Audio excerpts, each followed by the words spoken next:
अस्सलाम वालेकुम। उम्मीद करती हूँ कि आप सब लोग खैरियत से होंगे। हमारा आज का टॉपिक डार्क साइकोलॉजी से रिलेटेड है।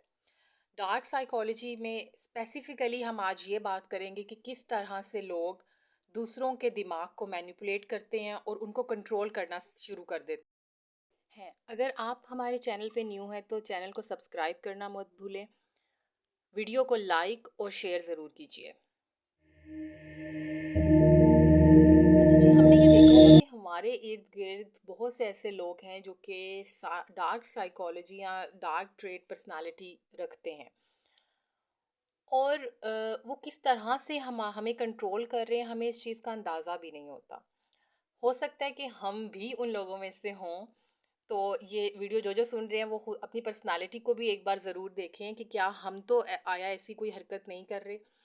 इस तरह के लोग क्या होते हैं, ये आपके माइंड को किस तरह से मैनिपुलेट कर देते हैं, किस तरह से चेंज करते हैं। और इनका चेंज करने का तरीका बहुत ही स्लो होता है, यानी कि जिस तरह से स्लो पॉइजनिंग होती है बिल्कुल उस तरह से। ये फ़ौरन आपको किसी भी चीज़ से ना मना करेंगे कभी, ना आपको कोई ऑर्डर फ़ौरन देंगे। ये बहुत आहिस्ता आहिस्ता आपका दिमाग जो है वो चेंज करते हैं, चाहे वो आपका किसी भी चीज़ से रिलेटेड हो, अगर उन्होंने उससे आपको मना करना हो, किसी बंदे से बात करने से मना करना हो। तो ये बहुत आहिस्ता आहिस्ता जो है हमारा दिमाग जो है वो टोटली चेंज कर देते हैं टूवर्ड्स दैट पर्सन और जो भी चीज़ हो उससे। आज हम डार्क साइकोलॉजी की जो स्पेसिफिक टेक्निक है चॉइस रिस्ट्रिक्शन उसके बारे में बात करेंगे। ये बहुत ही इम्पॉर्टेंट टेक्निक है कि किस तरह से जो डार्क ट्रेड पर्सनालिटी के लोग होते हैं वो किस तरह से हम लोगों पर जो है अ, हमारी जो चॉइसेस हैं, यानी कि हमारा जो आप कहें आसान अल्फाज में कि हमारी जो राय होती है उसको महदूद करते चले जाते हैं, अपनी बात मनवाते मनवाते। और हम लोगों को इस चीज़ का अंदाज़ा भी बिल्कुल नहीं होता। ये लोग हमारे लाइफ पार्टनर्स भी हो सकते हैं, हमारे दोस्तों में से भी हो सकते हैं, हमारे बहुत अच्छे दोस्त जिसे हम सही मानों में बेस्ट फ्रेंड समझ रहे होते हैं, ये वो भी हो सकते हैं। हमारे बहन भाइयों में से कोई एक ऐसा हो सकता है जिसे हम हमेशा अपने दिल की बात कह रहे हों, लेकिन हमें नहीं पता होता कि एक्चुअली वो बंदा हमें ही कंट्रोल कर रहा होता है। ये लोग जब भी आपसे बात करेंगे तो ये आपको कोई भी बात मनवाने के लिए आपको हमेशा एक या दो ऑप्शन खुद से दे देते हैं कि तुम ये कर लो या फिर ये कर लो। बहुत से लोग ऐसे होते हैं जो कि आगे इनकार नहीं कर पाते या अपनी राय का इजहार नहीं कर पाते, और वो उन दोनों ऑप्शंस में से उनके लिए ये मजबूरी बन जाती है। मैं ये कहूँगी कि वो मजबूरन उन दोनों ऑप्शंस में से ही कोई एक सिलेक्ट कर लेते हैं, आया कि उनके जहन में कोई तीसरी बात भी हो सकती है। लेकिन वो आहिस्ता आहिस्ता किस तरह से हमें रिस्ट्रिक्ट करते जाते हैं हमें पता भी नहीं चलता, और हम फिर उन्हीं के ऑप्शंस में से किसी एक को सिलेक्ट करना स्टार्ट कर देते हैं। और एक वक्त ऐसा आता है कि हमें ऑप्शंस देना भी बंद कर दी जाती हैं।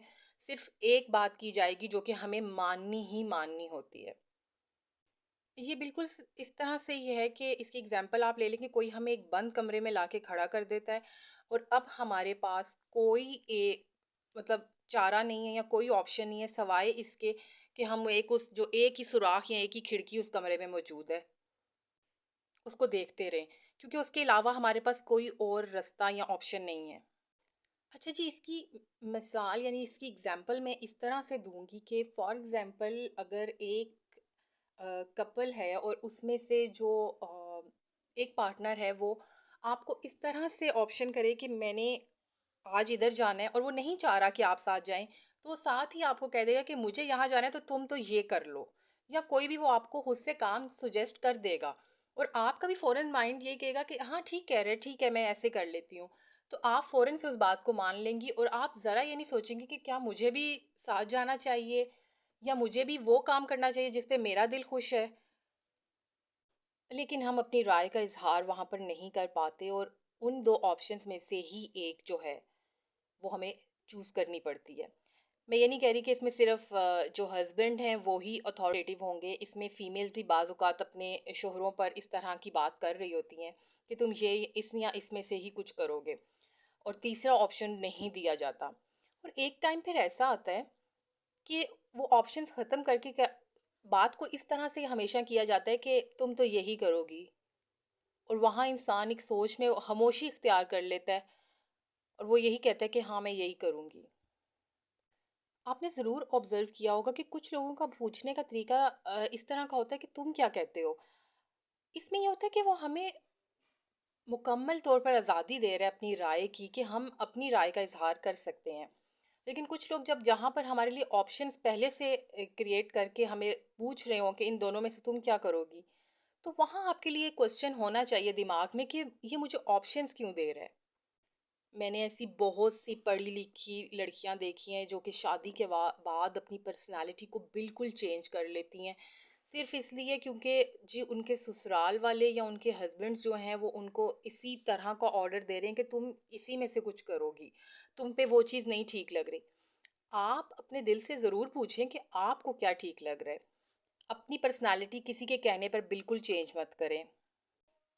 मैं यहाँ पर बिल्कुल ये भी नहीं कह रही कि आप बदतमीज़ी करना शुरू कर दें कि अगर आपको अगला कोई बात, क्योंकि दिमाग हर इंसान के पास मौजूद है, आपको अच्छे या बुरे का फ़र्क पता है, तो आप उस दिमाग को इस्तेमाल क्यों नहीं कर रहे। बाज़ लोग ऐसा होता है कि कुछ लोग बहुत अच्छे ऑप्शंस दे रहे होते हैं, तो उनमें से सिलेक्ट कर लेने में कोई बुराई नहीं है। लेकिन अगर कोई आपको रिस्ट्रिक्ट कर रहा है, एक बार कर रहा है, दो बार कर रहा है, आप नोट करिए कि वो उसका मामूल बनता चला जा रहा है, कि वो हमेशा आपको ही ऑर्डर देता है, लेकिन जब आप अपना कोई बात उससे मनवाने की बात करेंगे तो वो नहीं मानता। तो यहाँ पर आपको थोड़ा-सा सोचना ज़रूर चाहिए कि ये इंसान मुझे क्यों मैनिपुलेट कर रहा है, कंट्रोल, क्योंकि हमें कोई कंट्रोल कैसे कर सकता है? क्योंकि हम एक आज़ाद ह्यूमन क्रिएचर हैं, हम लोगों को कोई कंट्रोल नहीं कर सकता।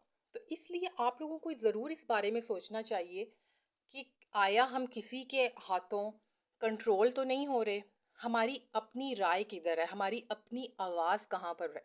तो अपनी आवाज़ ज़रूर उठाएं।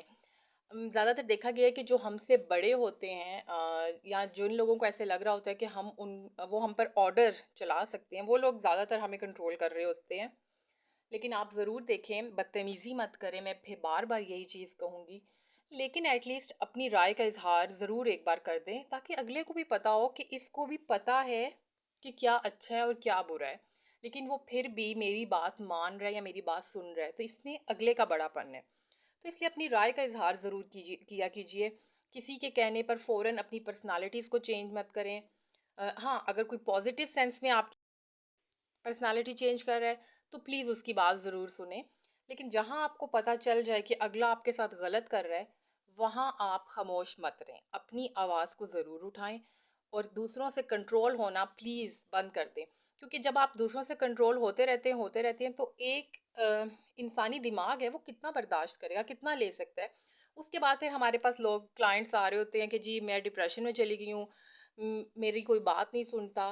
तो आपने वहाँ तक आने ही क्यों दिया है किसी को? पहले दिन से ही आप, जैसे मैंने पहले भी अपनी एक वीडियो में बताया, कि अपनी बाउंड्रीज़ या ज़ोन क्रिएट करें, या अगर आपको कोई ओपिनियन दे रहा है, तो आप अपनी राय का इज़हार एक बार ज़रूर करें। इस तरह से क्या होगा कि हो सकता है कि अगला भी आपकी राय को जो है रिस्पेक्ट दे और उसे सुने। तो अपनी आवाज़ ज़रूर उठाएँ, but in a positive sense, in a positive way. Positivity की तरफ अपनी आवाज़ को उठाएँ, ना कि बदतमीज़ी करें। इस तरह से हम किसी के हाथों कंट्रोल होना जो है वो बंद हो जाएगा, और हमारी जो ओपिनियंस हैं या वो लिमिटेड नहीं होंगी।